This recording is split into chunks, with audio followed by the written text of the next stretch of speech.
Assalamualaikum warahmatullahi wabarakatuh. Salam sejahtera bagi kita semua. Salam Om Swastiastu, Namo Buddhaya, dan salam kebajikan. Perkenalkan, nama saya Lita Nur Latifah, Prodi Ilmu Komunikasi, kelas 103 KM. Dosen Ibu Rosana, SS, MIKOM, AMIPER, CPS. Video ini saya buat untuk memenuhi tugas mata kuliah pengantar komunikasi digital di Universitas Cyber Asia. Pembahasan pertama saya akan membahas tentang komunikasi. Komunikasi adalah suatu topik yang amat sering diperbincangkan, bukan hanya di kalangan ilmuwan komunikasi, melainkan juga di kalangan awam.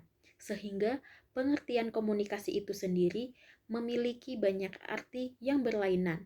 Oleh karena itu, kesepakatan dalam mendefinisikan istilah komunikasi merupakan langkah awal untuk memperbaiki pemahaman atas fenomena yang rumit ini. Kata komunikasi atau communication dalam bahasa Inggris dari bahasa Latin communis yang berarti sama, communico, communication, atau communicare yang berarti membuat sama, to make common. Istilah pertama komunis adalah istilah yang sering disebut sebagai asal-usul kata komunikasi yang merupakan dari kata-kata Latin lainnya yang mirip. Komunikasi menyarankan bahwa suatu pikiran, suatu makna, atau suatu pesan dianut secara sama.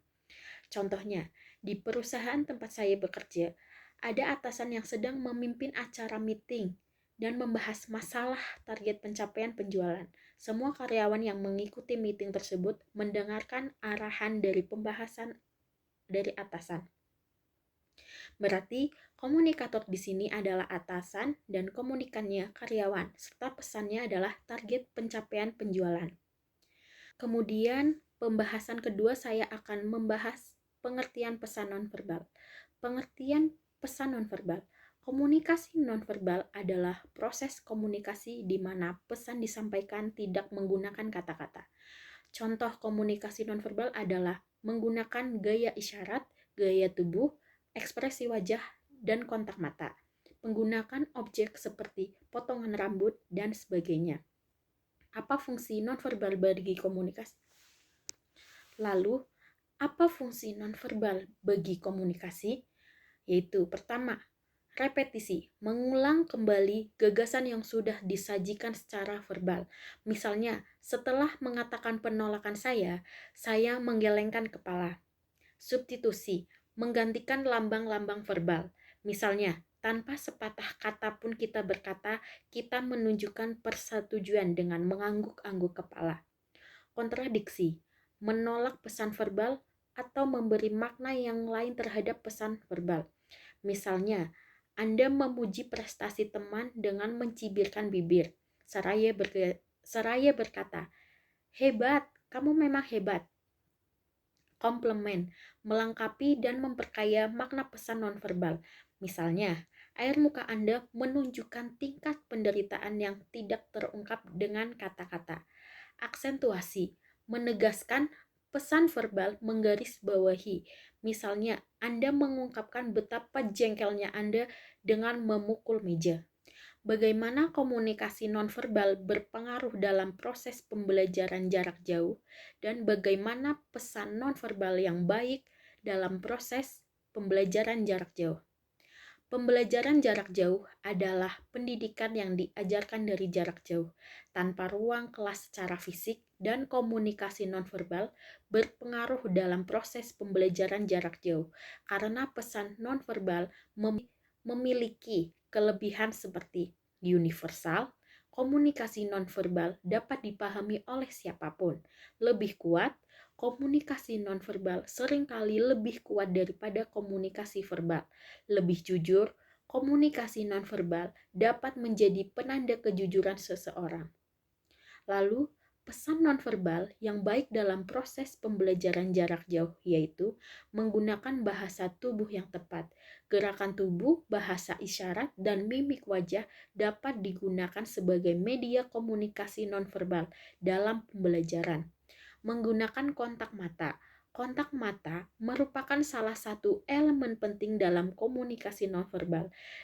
Dengan menjaga kontak mata saat berkomunikasi, Anda dapat menunjukkan ketertarikan, kepercayaan, dan keterbukaan dalam berinteraksi dengan orang lain. Penggunaan ekspresi emosi yang tepat. Ekspresi emosi dapat digunakan untuk mengekspresikan perasaan atau reaksi terhadap suatu informasi atau situasi. Yang ketiga, apa yang disebut dengan komunikasi yang baik dan efektif? Komunikasi yang baik dan efektif adalah pertukaran informasi, ide, perasaan yang menghasilkan perubahan sikap sehingga terjalin sebuah hubungan baik antara pemberi pesan atau komunikator dan penerima pesan atau komunikan. Penggunaan efektivitas suatu proses komunikasi dapat dilihat dari tercapainya tujuan pengirim pesan. Kapan dan mengapa kita memerlukan komunikasi yang baik dan efektif? Dalam kehidupan pribadi, komunikasi efektif membantu mempererat hubungan dengan teman, keluarga, dan pasangan. Misalnya, ketika kita bisa mendengarkan secara aktif dan mengerti perasaan orang lain, hubungan emosional menjadi lebih kuat. Ini juga memungkinkan kita untuk mengapresiasikan perasaan dan kebutuhan dengan cara saling menghargai. Sebaliknya, komunikasi yang buruk dapat menyebabkan frustasi, rasa sakit hati, atau bahkan jarak emosional. Di tempat kerja, komunikasi efektif menjadi kunci untuk kolaborasi yang sukses. Setiap anggota tim perlu memahami tanggung jawab mereka dan bagaimana mereka bisa bekerja sama untuk mencapai tujuan bersama. Tidak hanya di lingkungan pribadi dan profesional, komunikasi juga penting dalam masyarakat secara luas. Banyak masalah sosial muncul karena kurangnya komunikasi di antara mereka. Kelompok-kelompok dengan pandangan yang berbeda. Secara keseluruhan, komunikasi efektif adalah kunci untuk membangun hubungan yang kuat, menciptakan kerjasama yang produktif, dan mencapai harmoni sosial. Mengasah keterampilan ini membutuhkan usaha terus-menerus, termasuk belajar mendengarkan dengan penuh perhatian, menyusun pesan dengan hati-hati, dan menghargai sudut pandang orang lain. Apa tantangan terbesar untuk menciptakan komunikasi yang baik dan efektif? Tantangannya yaitu hambatan fisik. Hambatan fisik seperti jarak, gangguan suara, atau masalah teknis dapat menghambat proses komunikasi. Hambatan psikologis. Hambatan psikologis seperti prasangka, emosi, atau perbedaan persepsi dapat mempengaruhi cara kita interpretasikan pesan. Misalnya, kita sedang marah, kita mungkin akan lebih mudah salah paham terhadap apa yang dikatakan orang lain. Hambatan semantik. Hambatan semantik terjadi ketika ada perbedaan dalam pemahaman makna kata atau frasa. Misalnya, penggunaan jargon dan bahasa asing dapat membuat pesan sulit dipahami oleh orang yang tidak familiar dengan kata-kata tersebut. Hambatan lainnya, selain hambatan-hambatan di atas, masih ada hambatan lainnya yang dapat mengganggu komunikasi, seperti kurangnya perhatian, informasi yang berlebih, atau perbedaan status sosial. Demikian presentasi dari saya. Terima kasih. Wassalamualaikum warahmatullahi wabarakatuh.